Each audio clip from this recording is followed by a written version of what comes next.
There was once a mystic, and he got to know that his childhood friend has become prime minister to some king. So after a long time, he came to visit him. Both these friends met, and they were besides themselves with joy. But the friend who had become prime minister, now he said, "You have come at a right time, but the only problem is that I was about to go. I had to visit at least 4 houses. I have an important appointment. So would you like to wait for some time? And I will come and then we will have talk, because we are meeting after a long time. We had spent childhood golden moments together." So the mystic or the fakir who had come, he said, "No, I don't want to stay away from you now for a moment also. It would be better that if you take me along with you, I will accompany you." So the prime minister, that friend, says, "Okay, that's fine, you can come with me." But the mystic says, "My clothes are dirty. I have come after a long journey. You can see all my clothes." So that minister says, "Okay, that's not an issue. King had given me very beautiful dress, a coat. I'll give you that coat. I have some beautiful footwear also, something to wear on the head also, a turban. So that will suit perfectly well." So the mystic says, "Okay, that's fine." So he goes and he wears all those different beautiful attire, and he comes out. But the moment this minister friend, he sees that friend of him, he is feeling little uncomfortable, because now this friend is looking more handsome, and he had given him those clothes which he himself had not worn till now, because king has given him as a gift, but he had not worn them. So he says, "Okay," but he's tried to explain his mind. After all, he's my friend, and what is there if I give him my clothes? So they both go to the first house, and this minister friend introduces his friend. He says, "He is my friend. He's a great philosopher. He's a great mystic, and we had spent a lot of time together in our childhood, and he's a very good person, and everything is his. As far as court is concerned, that is mine." So the mystic is shocked. Even the people who are there in that house, they feel little uncomfortable. Oh, what it said. So even the minister feels, oh, what I have said, I should not have spoken such thing. It is not a good manner. So they come out of that house, and the mystic says, "Oh, it's not possible for me now to come with you to another house." So the minister says, no, please forgive me for what I have said. Actually, I didn't want to say it, but it was a slip of the tongue. So somehow he agrees, and they go to the second house. And in the second house, this minister friend, he keeps on telling in his mind, no, this time I will not talk anything about court. So he goes to the second house, and then he starts introduction. He says, he is my friend, he is a good mystic, he is a great philosopher, we had spent a lot of childhood time together, and as far as the court is concerned, that is his only, not mine. So again there is a little embarrassment, and so the mystic is little uncomfortable with that, and somehow they come out. So the mystic says, no, it's too much now. It's better that I leave and I cannot come with you. Because the minister says, actually, I did not want to say anything about the court, but how it came out, I just don't understand. But he says, I said, no, it is yours. But the mystic says, but that creates a suspicion. When you say that, the court is not his only. So that is a little ambiguous statement. So the mystic says, now it's too much, I won't accompany you. But the minister says, please, otherwise I will feel repentful the whole life that you came with me and such a thing happened. Please give me one more chance. So he takes him to the third house. In the third house, he starts the introduction. He is my friend, he is a good mystic, he is a good philosopher, and we had a lot of childhood memories. And what? And as far as court is concerned, I don't want to say anything. So again, there is a lot of embarrassment there, and they come out, and the mystic says, now enough is enough. I'm not going to come with you anymore now. This is too much. He says, please give me a last chance. Actually, I was just working on the same thing. Right from the first visit or my house, I'm just working on the same thing. Please give me some opportunity, some time. Because somehow I'm trying to do something with it. So please, otherwise I'll feel very bad that you came just like that and you left me. So they go to the fourth house. And then the minister starts, he is my friend, he's a good philosopher, we had a lot of childhood memories, and as far as the court is concerned, how can I say anything when I don't know anything? I do not know anything about the court, so I can't say anything about the court. This is a story. Why I am narrating you this? You know what has happened in the mind of that minister. Something is suppressed, and that which is suppressed is trying to come out.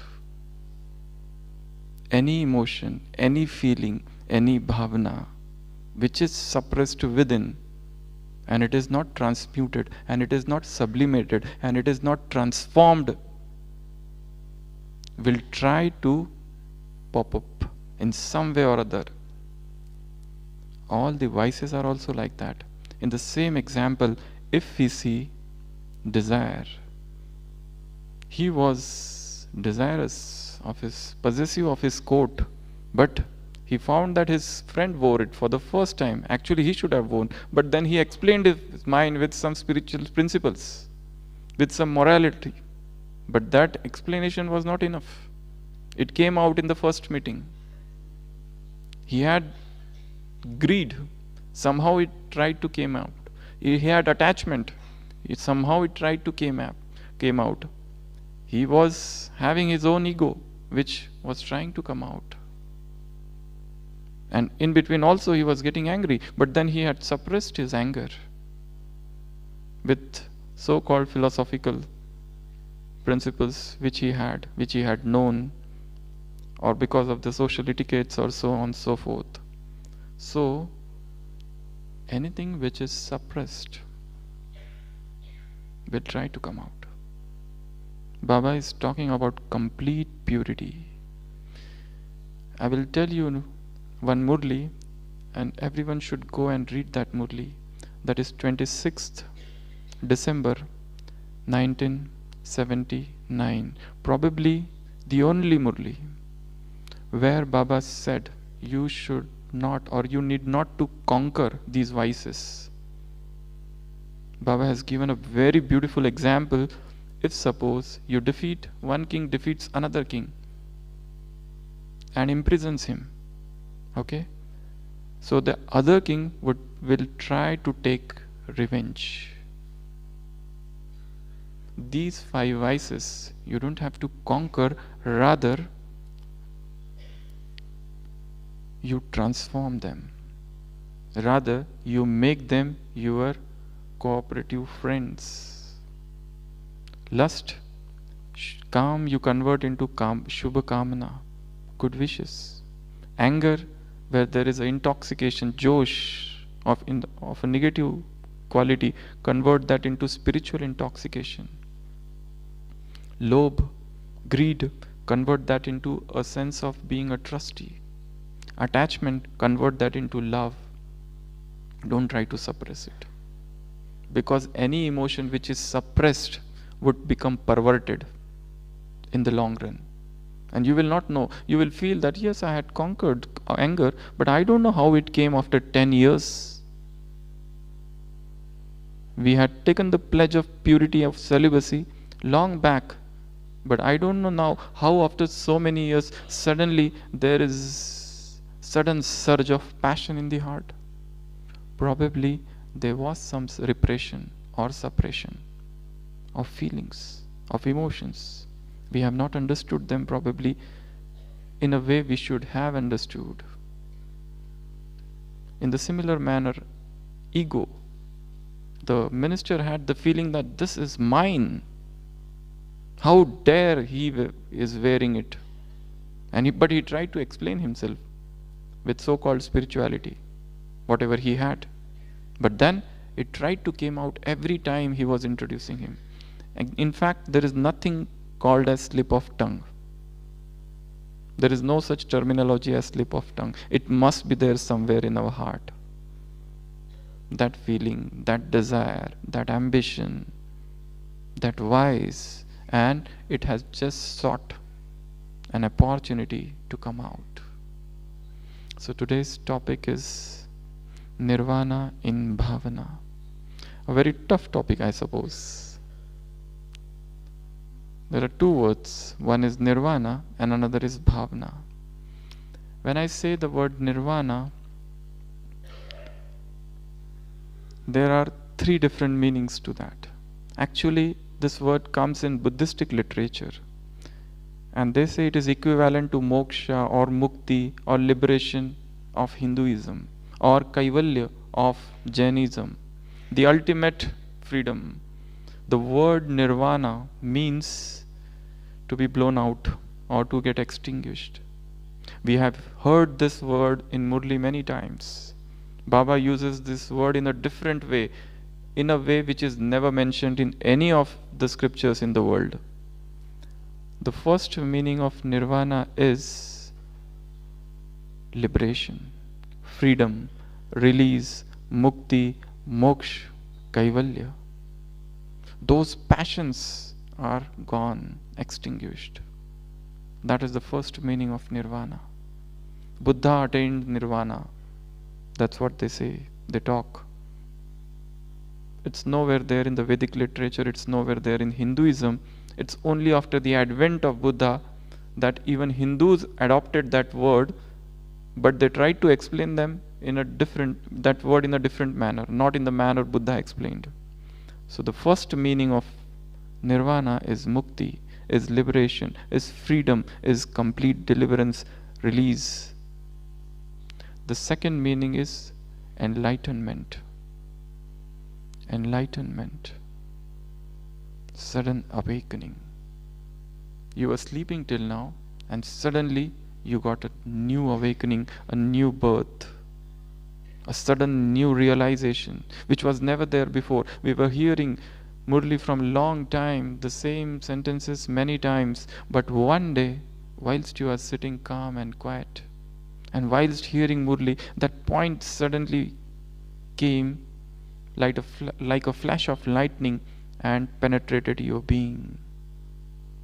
And suddenly you understood a new meaning, a new connotation of the same statement, and suddenly something that what you wanted to know came to you. Hands down. Enlightenment. There was a Zen lady who was under the tutelage of her master for 20 years, and she was striving for this nirvana, she was striving for enlightenment, but it was not happening somehow. And it happened one day in such a manner that she was just walking, carrying that earthenware full of water, and suddenly she had a fall and it fell down, that earthenware pot. And in each of those pieces there was certain water, and that water was reflecting the sky, and suddenly she achieved enlightenment, which she could not realize. Suddenly a new truth descended upon her, which she realized, which she never knew what is it. So enlightenment happens in those moments where We are so lost in the contemplation of the divine or something that suddenly it happens. It doesn't happen when we want, but it happens in those unguarded moments sometimes. For example, Archimedes, whilst he was taking bath in the tub, suddenly he realized, he got the answer, the metal, what alloy was mixed in that metal, in that gold. And he went, eureka, eureka, just like that, undressed. So those moments. So second meaning of nirvana is enlightenment, awakening. The third meaning of nirvana is, which Baba has said, and which is not mentioned anywhere, because Baba has taken literal meaning. Nirvan, van means vani, to go beyond sound. So this is in short about nirvana. Come to the other word, bhavana. Can anyone tell me what is bhavana? I will tell you three words: bhav, bhavana and bhasana. Anybody? Yeah? What is bhavana? Tell me first what is bhav. Subtle difference. Yeah? Intent is bhav. Okay. Then bhavana, feelings, emotions, and bhasana. Bhasana is yet another Hindi word which it's less used, but bhasana has more to do with experience. Bhavana means, actually the real meaning of the word bhavana is cultivation. Cultivation. Bhavana again is a Sanskrit word, but more often used again in Buddhistic literature. It means cultivation. To cultivate. Chitta bhavana means cultivation of mind. Kaya bhavana means cultivation of body. Samadhi bhavana means cultivation of concentration. The word bhavana exact meaning is cultivation.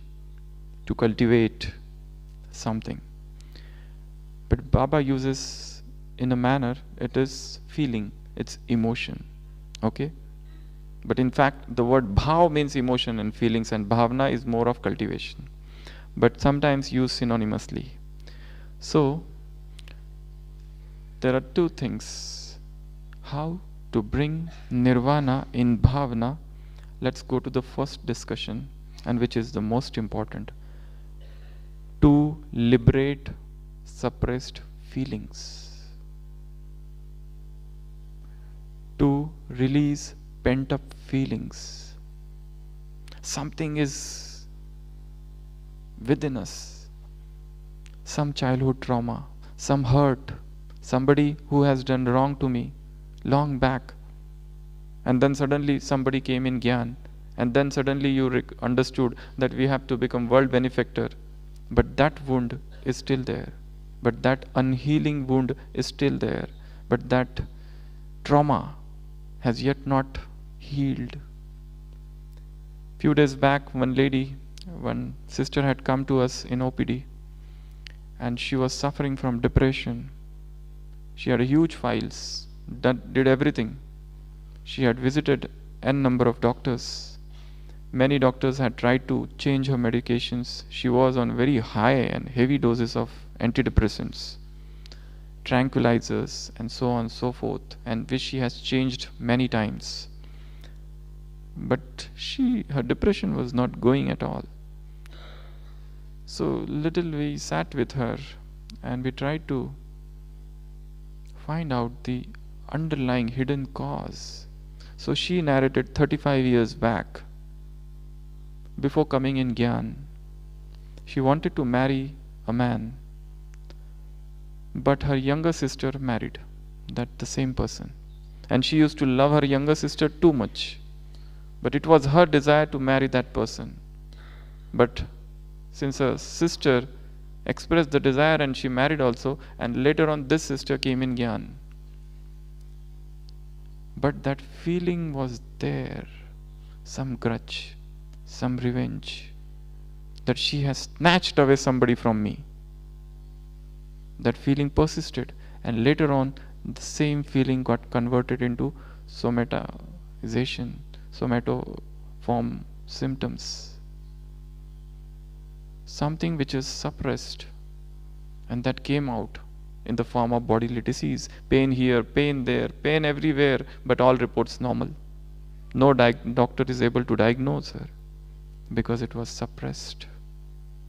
Nirvana means to release. Nirvana means to deliver those pent up emotions, those negative energies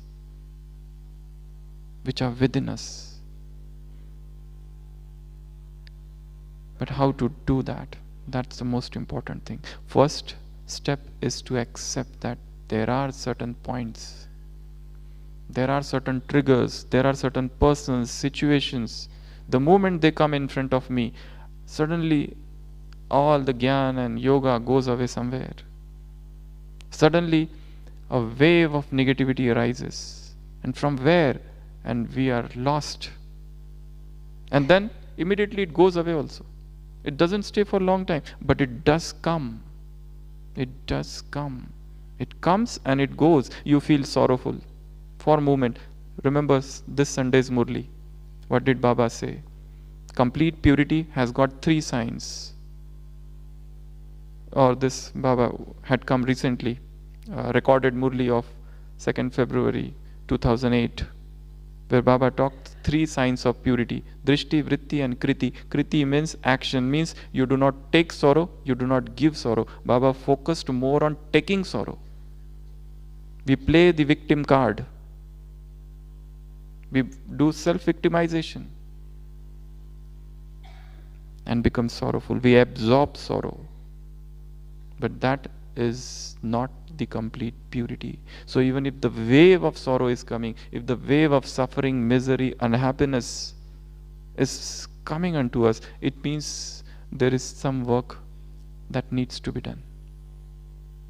So,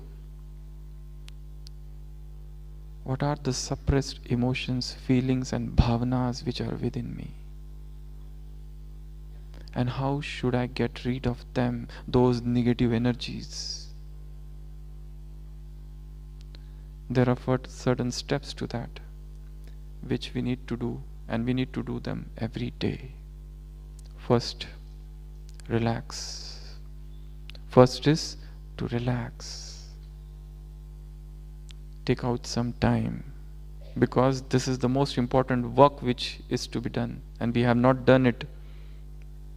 We have been busy in Gyan and yoga and classes and many other things, but this feeling which is hidden somewhere in the subconscious, it's not so visible, it's not conspicuous that we can see it vividly. No, it is hidden. Even to reach that point sometimes is difficult. How to access, how to enter into that realm of subconscious mind, that's the thing. So first thing is, as Baba said, look into the mirror and see what purity I have. So in the similar manner, here what we have to do is, you need some time for relaxation. I'm not talking about sleep.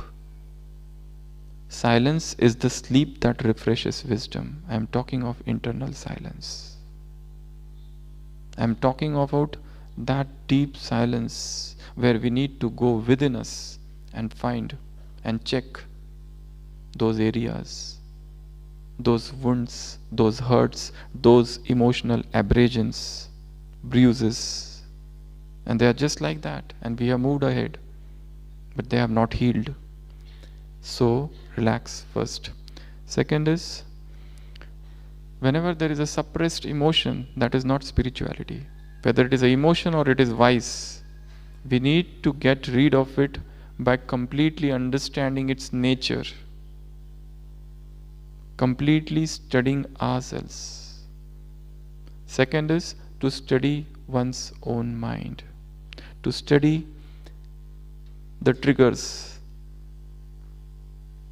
to journal what are the events, what are the persons, what are the things.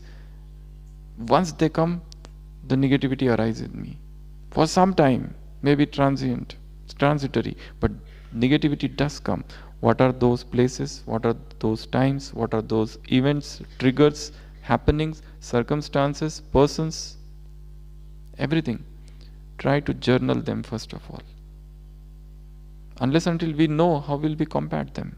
How will we do something with them? Otherwise that work remains undone. So second is journaling, writing down some triggers. For example, from morning Amrit Vela till now, how I was. Okay, one thing is that somebody came and spoke something rather rudely, and he was Brahmin, and I felt bad. Just journal it. This happened. Just journaling. Second. Third is to what is known as self-talk. Self-talk. 3 things we have to do every day. One is self-talking, second is talking with Father, Baba, and third is churning of knowledge. Every day, every Brahmin must do these 3 things. Sometimes we have to devote to talking with Baba, sometimes talking with self, and third thing is churning the knowledge. This is very important. So, self-talk. Then, there are certain methods of release which are transitory, and there are certain methods of release which are long-term. So, temporary methods they talk of is sing, dance, play, walk, move around, go in solitude. These are some of the methods. At least for some time they will help you in coming out of that suppressed emotion.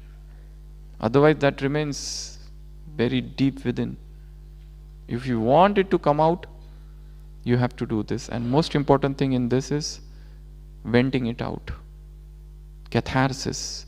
Find somebody with whom you can share rather than keeping it within. Like a pressure cooker, it is there.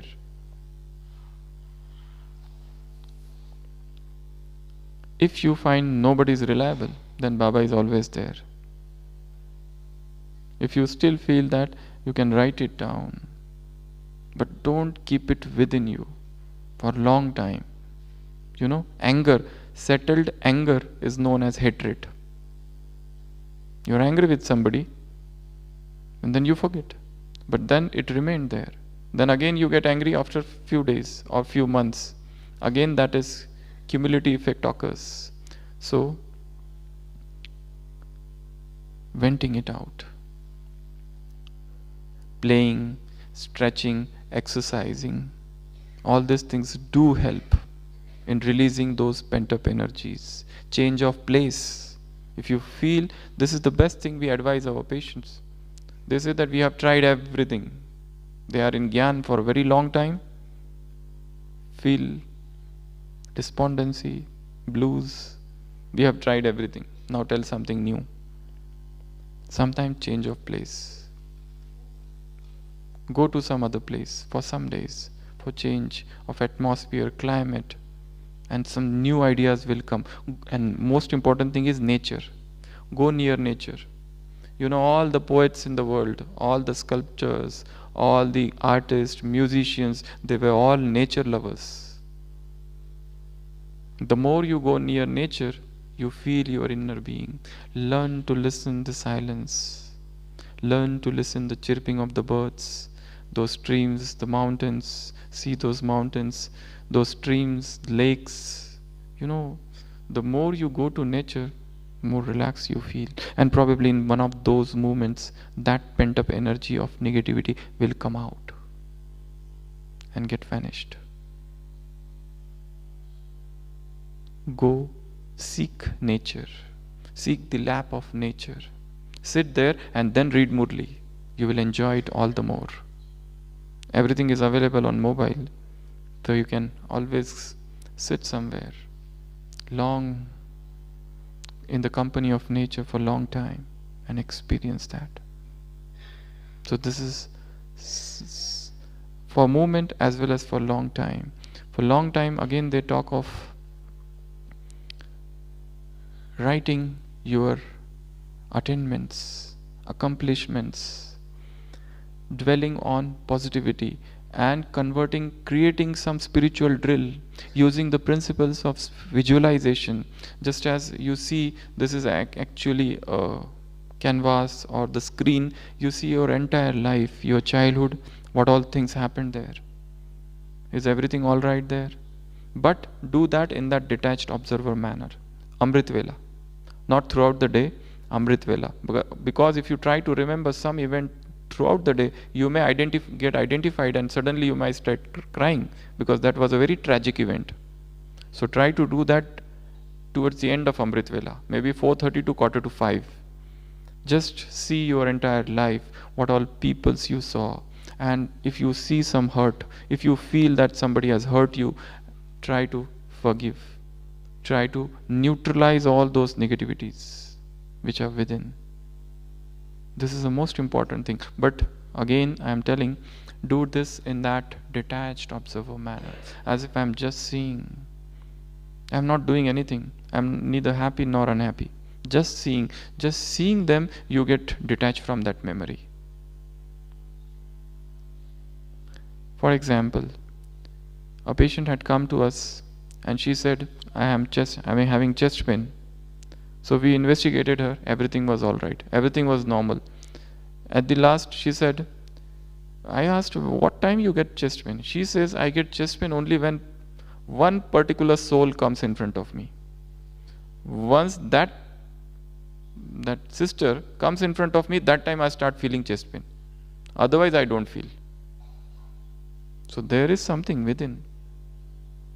The moment that stimulus comes, something happens in the body. But actually there is nothing in the heart, in the physical malady. It is something here, something in the psychology. So, try to. And how do I work on that? Because that happens only when that stimulus comes. Otherwise it's not there. Now if you say any negative thought, not at all. In Gyan Sarowar, everything is so positive and I am feeling so positive vibrations. But whilst you are in Madhuban, plan what I have to do after I go to my place. The planning of 6 months should start here. Sit in the Baba's room and plan here what I have to do after going there. See your office, see your home, see your center, everything. And try to do what were the triggers there. See your past 6 months and plan for the next 6 months. This is the best thing which is to be done in Madhuban. But usually when we come to Madhuban, what happens is we are so much lost in Baba's love and Murli and everything. So we don't want to remember anything negative. Why will we? But those negative, once we go there, they come back. The Madhuban effect stays for 5 days, 10 days, and then it wanes off. So whilst in Madhuban, during our post-Amrit Vela, see your last 6 months. What were the disturbances? What was the cause of sleeplessness? Why I became disturbed? What was the thing that came and I was just rattled? What things happened? Contemplate on each and all those things and try to neutralize, write them down, and then seek for the solution. Go in the nature, go in silence, go in solitude. Sit with that plain mind, Baba says, and the solution will descend. Because once you go in that area, probably it is difficult. Now you are out of that circle of the world. You are out in a different circle. From this circle, you can see that circle in a better manner. So plan what I have to go after going there. What all the things Baba had said in one of the Murlis, that you must know all the neighboring leaves, all the neighboring souls, their sanskars, their nature, their habits, mannerism, everything. Contemplate on them. So release of that pent up energy. Because if you don't do this work, then as far as court is concerned, that is mine. As far as court is concerned, that is his. As far as court is concerned, I don't want to say anything. As far as court is concerned, I do not know anything. So everything is come out. So there is something suppressed. So try to seek to release this negative energy. Even when you exercise, you can do with this self-respect that all the negative energy is going out from my legs, from my feet into the earth. It's going out. While you walk with that vision that I am walking, and after the walk I will be a new person, full of energy, positivity, full of verve and animation. Okay? So one meaning is to release the suppressed emotions. Release nirvana of deliverance of suppressed feelings, emotions, vices, anger. It will not come if everybody is talking nicely with me. Why the anger will come? But the moment somebody tries to insult me, that time it might try to come out. Baba has used that word in that Murli recently in Shantivan. Somebody insults you. Is insult or sorrow is a good thing? Baba said it is kichida. It is rubbish. Why you take it? Why you get that feeling of sorrow? That means it is not purity. First is this. Second is enlightenment of feelings or emotions or bhavana. How our feelings or emotions should get enlightened. We have heard in Murli so many times, Shreshta Bhavana, elevated feelings, Shubha Bhavana, auspicious, you should have beneficial feeling for everybody. You should have pure feelings, good wishes for everyone. You should have feeling of mercy or compassion for everyone, Rahim ki Bhavana. Nimitta Bhav, Baba has used many words. Work on Bhavana. What is the level of my Bhavana? Because all the words that we speak, the basis of word is Bhavana. What Bhavana you are speaking? Suppose we have to give correction to somebody. In one of the Avyakta Murli, Baba has said, there are 3 stages if you want to correct somebody. And Janki Dadi had said sometime that if you want to create enemies in Brahmin family, start giving corrections. You will create enemies. So if you at all want to give correction, that correction should be, that shiksha should be with shama, forgiveness. So Baba had said 3 steps. First, get stabilized in soul consciousness, in self-respect. Second, look at that soul who has just committed a blunder and you are about to scold him because he had done great loss. Probably he has lost money or he was given in charge of something and he could not do that, just out of his lackadaisical or careless attitude. So you are about to scold him. First step is get stabilized in soul consciousness or self-respect. Second, to look at that soul with that self-respect. And then to correct him. And then to give him correction, and not in front of everybody, because he might feel insulted. So there are steps and ways to do that. So how can I bring mercy, compassion, that empathy in my feelings? Baba said, have good wishes and pure feelings for each and every soul. Do I have? Probably not. Once we accept, then only we can work. If we say, yes, I have for everybody, then the work is finished. First accept. In some nook and corner of the mind, something is hidden. Somebody has tortured us mentally for a long time. How can I have good wishes for him? It's a practical question. There was a Christian lady and she was physically assaulted by one person. And later on she became surgeon. And this man came to her one day with bullet injury, about to die.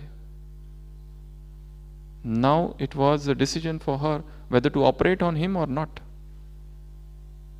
because she could identify as the same man. She went to the church and sat in front of Jesus and asked, Lord, tell me what I should do. And she heard a cry from Jesus, and she felt as if instead of Jesus Christ, she is there. And in front of her, that man is there. And Jesus is saying, they know not what they are doing. I forgive them. And she also felt like that, I am forgiving him for whatever he has done. And she operated. So the change and transformation or metamorphosis of feelings, they happen in silence. It is not going to come, no matter how much you try, that this man, if he comes, I will talk nicely with him. It will not work. because feelings are negative, because you are not forgiven him, because you still carry a grudge somewhere for this soul within you. So some deep, greater work need to be done in silence, in solitude, all alone, sitting. Just think of the persons whom hurt you. What sort of feelings I have for these 10 people? Unless and ye forgive, your Father will not forgive ye. Judge not, and ye shall not be judged. So that magnanimity of heart, generosity of heart, compassion, empathy in feelings, that sense of being an instrument, he is doing through me. I am just a tap. The tank is above, water is flowing through me. If the water wants, it can flow through another tap. So who I am? How, with what this thing I can say I have done this seva, that seva. It is his grace upon me. I am fortunate that he has selected me, chosen me for this task. He could have chosen better person also, but he chose me. He could have said, oh, when for the first time he chose you, if he comes now and says, no, you are by mistake, actually I wanted the other man who was next to you in that village, in that house. Suddenly you were walking and you saw Brahma Kumaris when you went inside. Actually, Baba, if he says, not you, the person who was following me, actually I wanted to touch him. Then, so, second is this. Third is going beyond sound. Nirvana in feelings, Nirvana in Bhavana means, so what is this sound in Bhavana? Or different bhavanas, or different feelings or emotions. We have to go to the place which is Nirvana, a land which is beyond sound. You know what is the sound of Bhavana? Go to the same word, S. S means slavery. When we are emotionally slave to somebody, actually that is the stage of voice. From this slavery we have to go and get rid of this serfdom, this subjugation, and to that stage of Nirvana, where there is no sound. This itself is a sort of sound. S-O. O is oversensitivity. Somebody says something, you feel hurt. Somebody does something, you are oversensitive. In this path of spirituality, you cannot afford to become extremely sensitive. It is known as HSP, highly sensitive persons. HSP. Am I HSP? Am I playing victim card now and then? Do I feel that I am only responsible for all wrong happenings in the world? This is known as self-victimization. Somehow or other, everybody of us try to self-victimize. There are only two things in the world. Blame game. You blame others or you blame yourselves. But blaming ourselves is worst, because that induces inferiority complex, and that is against self-respect, against Swaman. So, S-O. U is unawareness, is also a sound. We have to go beyond the stage of unawareness, means unconsciousness. Unconsciousness means body consciousness. We commit mistake only when we become unconscious. When we are aware in the stage of nirvana, in the stage of enlightenment, we never commit mistake. We come down from soul consciousness and mistakes happen. N. S-O-U. N. N is negativity. Let me create new positive emotions. I have to do that. For that, you will require some time. It will not happen at the drop of a hat. No, it will take some time. You will have to retire within yourself. You will have to disconnect to reconnect. D is desires. The sound of desires, worldly desires, ambitions. A spiritual mind is a non-ambitious mind. When I say ambition, I mean worldly ambitions. You cannot serve two masters.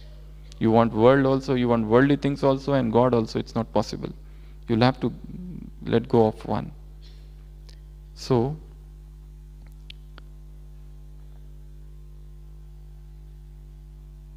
going beyond sound, that is nirvana. Now, we are going to do one yoga or meditation. I call it Nirvana meditation. I will tell you first what we are going to do in that. This Nirvana meditation means staying in the soul world for a longer time. So staying in Paramdham and practicing 7 things there, 7 drills of Supreme Abode. What are those 7 things? Because Baba has said time and again that it's only in the Paramdham that all your sins will get absolved. In that volcanic yoga stage, in that stage of volcanic yoga where you are just like fire, Jwalamukhi yoga. Otherwise not, simple yoga will not help. Jwalamukhi yoga is needed. So what we are going to do is, first we will go to the soul world and 7 things there. The first thing is, the moment you enter the soul world, try to remember what are the different names of this soul world.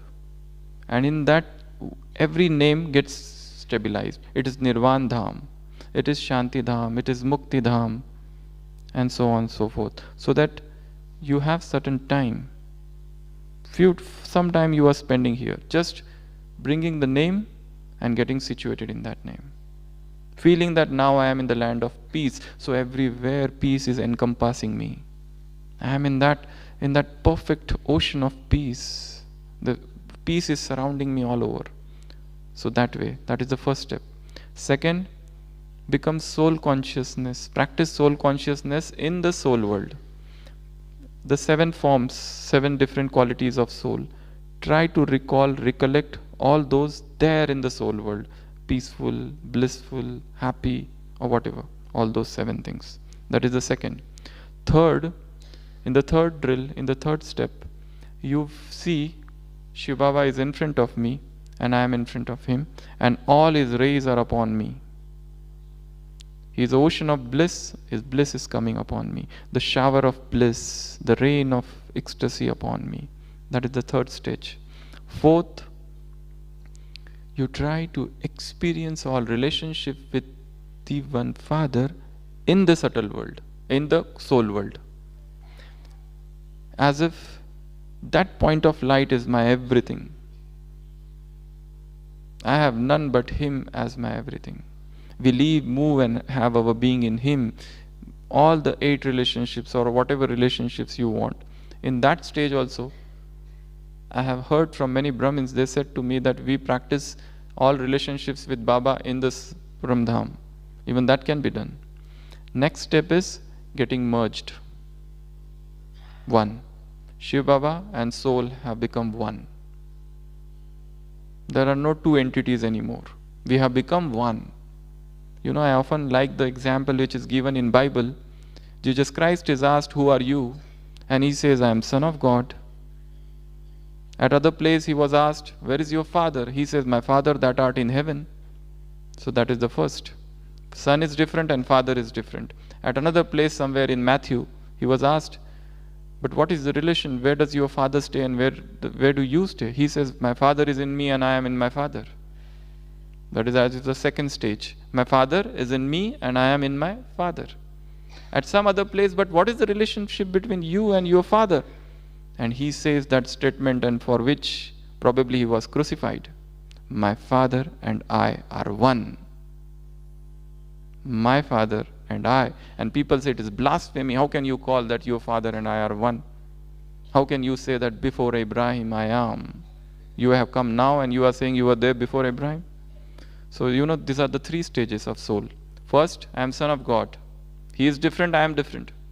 Then you come in Gyan, you move ahead, and you feel that Baba is with me all the time. It's in fact, we have made him omnipresent. Now, because we feel he is there, his canopy is upon me. So, he is in me and I am in him. This is the second stage. The third stage, my Father and I are one. We are not 2 different entities, we are one. So this is a feeling, this is the emotion, this is a bhavana. Where we feel I have become, Baba said combined stage is the most powerful stage. So in the Paramdham, 5th stage is 1. Then 6 stages, you come down a little, he is up, you are below, and the globe is below you. And all his rays are upon me, and all the rays from me are going on all the souls of the world. This is the 6th stage. And the 7th stage in soul world is detached observer. As a detached observer, you see everything. You can see yourself coming down on this globe, playing different paths, coming down, what Baba said, 4-period meditation, and then coming to the confluence age, and then again becoming angel and coming back to home. From soul world to soul world. See your journey from soul world to soul world as a detached observer. Okay, so let's sit alert.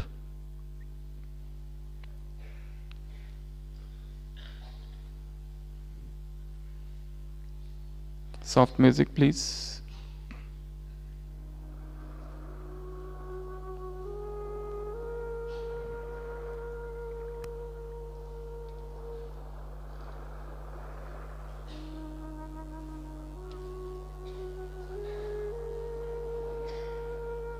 A radiant star.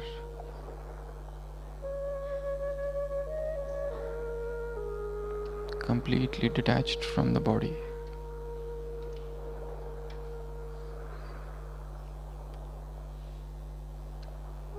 Full of divine bhavanas.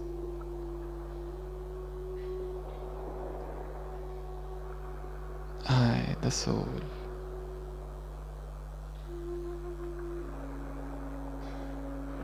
am feeling myself. What is in me? What is my real nature? Who I am? Whence I came? Let me turn within.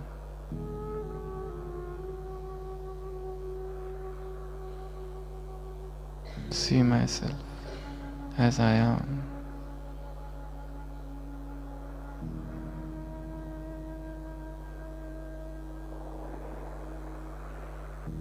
A pure being.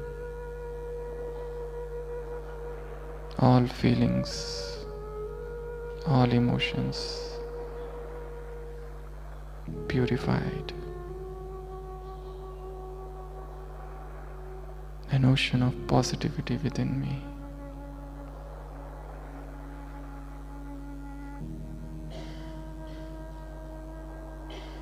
All the negative energy,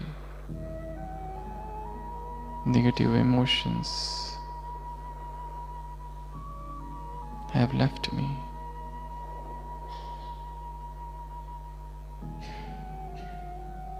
And the flood of positivity within me.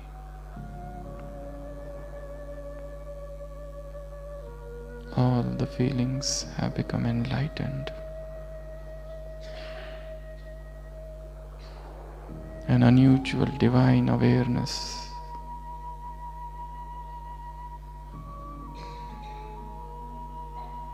An unknown sense of lightness.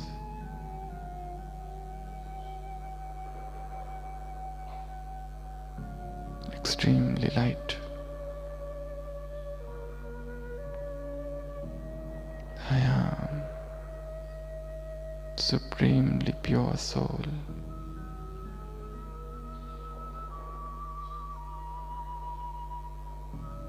Now let me go back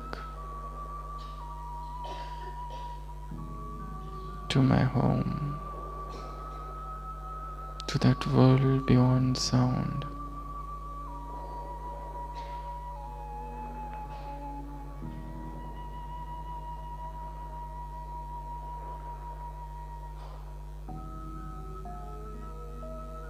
Only there I can recollect myself, my scattered being. And with this thought, I, the soul, I drop this body down, assuming an angelic form. I am traveling up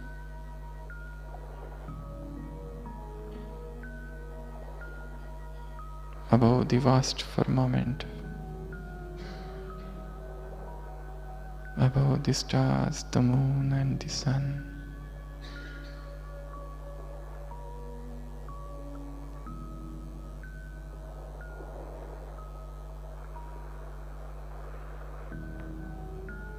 My astral body,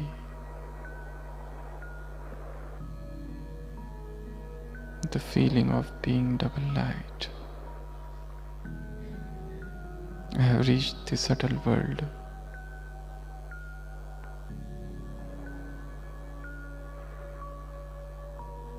Baba is giving drishti to me.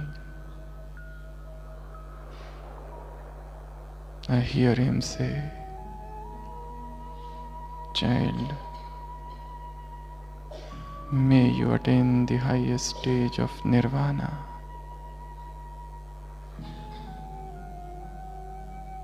In all your bhavanas."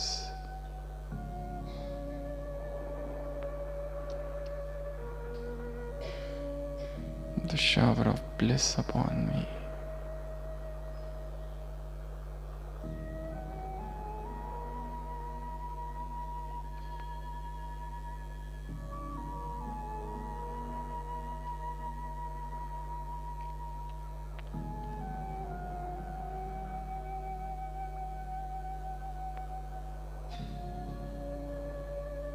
Deep silence within and without.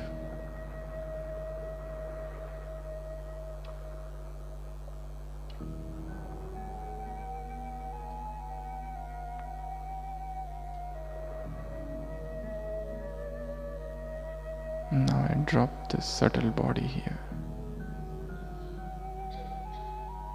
and I enter my home, the incorporeal world, the soul world.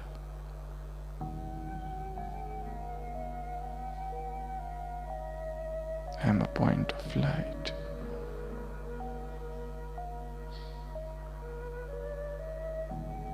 I am feeling completely liberated in this land of liberation, completely peaceful in this land of peace.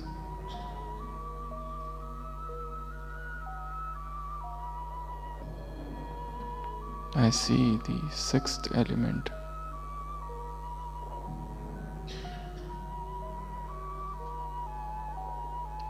Everywhere in this Brahmalok.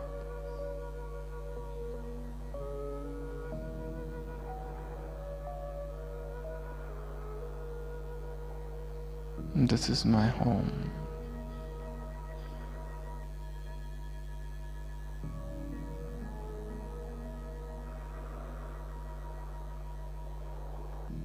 I see so many souls around.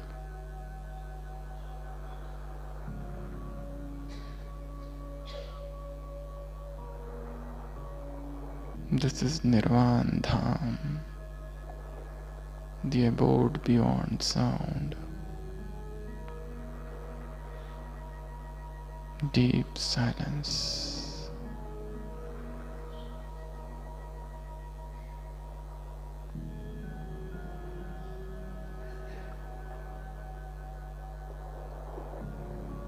Now I try to recall what is my nature. I am a blissful soul, a loving soul. Peace is my very nature.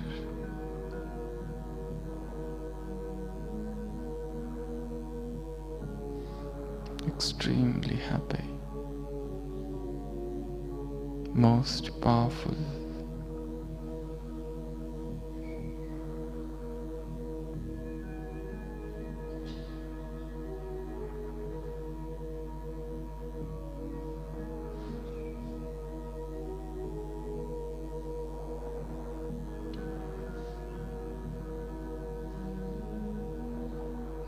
Now I see my father in front of me. All his rays are upon me. His showering divine purity upon me. The shower of purity.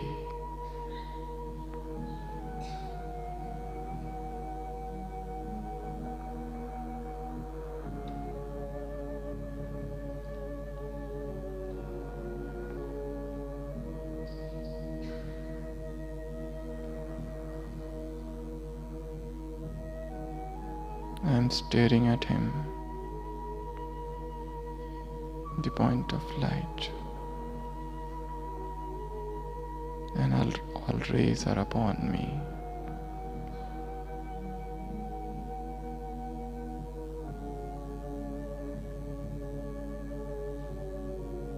Now I talk with that point of light.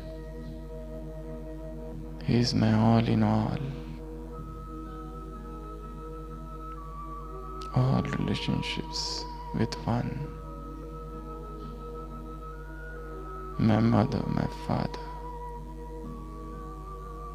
my brother, my sister, my teacher, my preceptor, my beloved friend, and my beloved.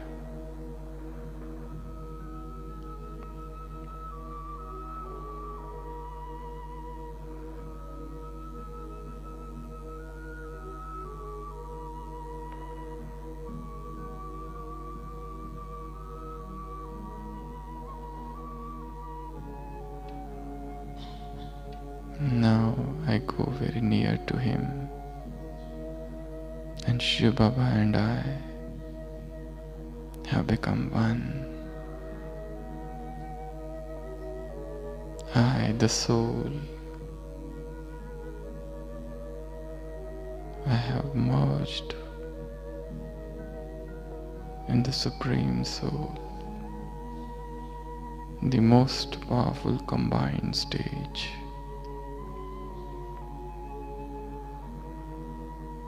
Just as he is the ocean of love, now I am the ocean of love.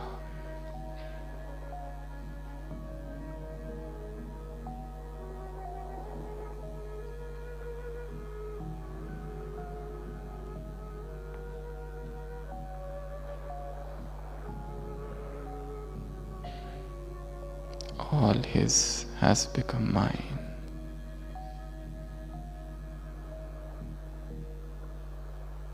Now I come down. He is upon me and all his rays are upon me. And from me, from the Paramdham,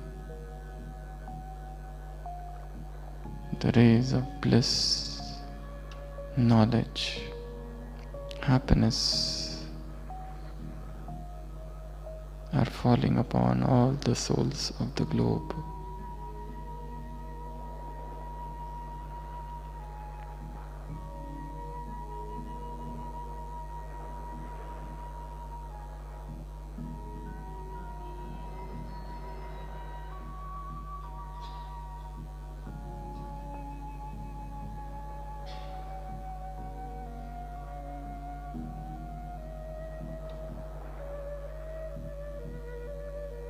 Now, as he is the detached observer, I am also a detached observer of this world drama. And from this highest summit of soul world, I watch this entire drama. I see souls coming down on earth. How each soul is playing his parts. How time is changing. How cycle is moving forward.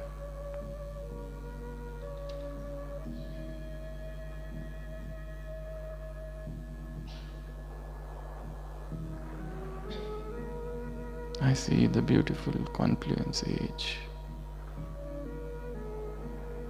I see Diamond Hall, where God is meeting all His children. I see souls from all corners of the world in front of their Father.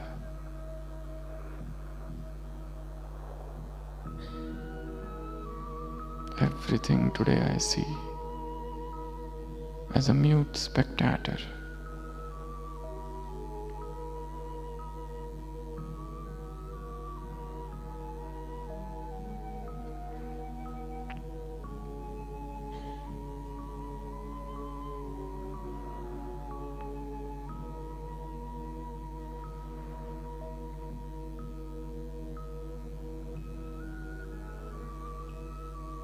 Now I see my own life.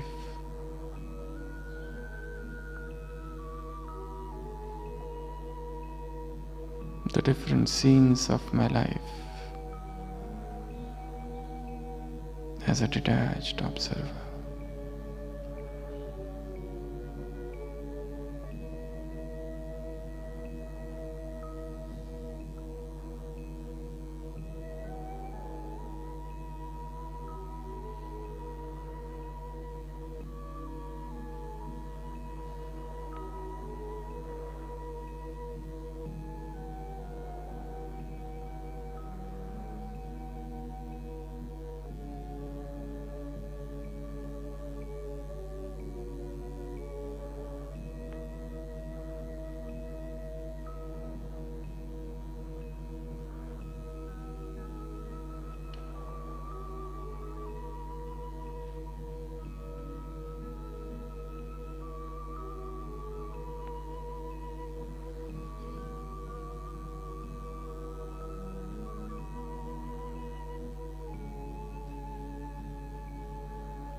Now from the soul world, I come down in the subtle world, and then from the subtle world to this corporeal world.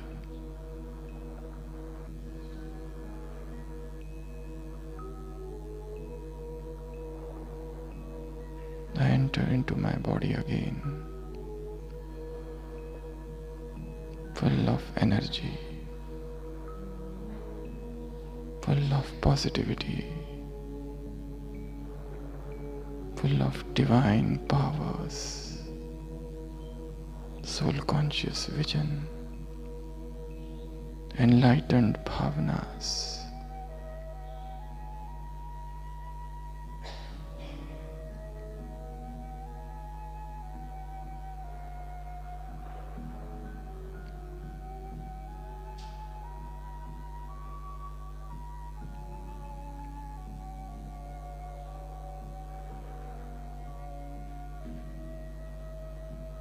I'm seeing Baba is in front of me, and let me spend some time talking with him all alone. Just talking with him, telling him the deepest of the things I have not told anyone. The deep, suppressed bhavanas. Let me share with him today in this moment of silence.